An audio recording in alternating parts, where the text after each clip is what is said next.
ভারত এবার বানাতে যাচ্ছে 1 টন ওজনের ভয়ঙ্কর বোমা।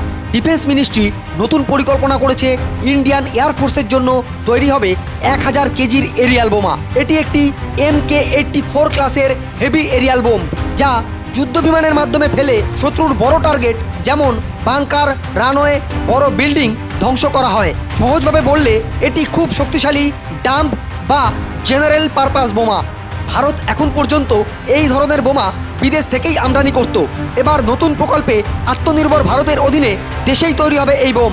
প্রায় 600টি বোমা তৈরির পরিকল্পনা রয়েছে ভারত সরকারের, যার উৎপাদন ভবিষ্যতে আরও বাড়ানো হবে। এই বোম এমনভাবে তৈরি হবে যাতে রাশিয়ান বিমান যেমন Su-30 MKI এবং ফ্রান্সের বিমান রাফেল সব কিছুতেই ব্যবহার করা যায়।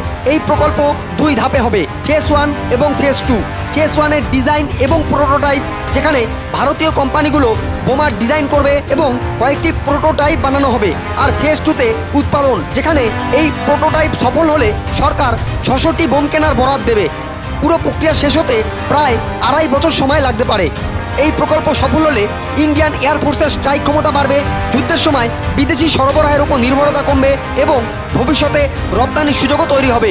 এ ধরনের আরও নতুন নতুন ডিফেন্স আপডেট পেতে ফলো করুন এই চ্যানেল।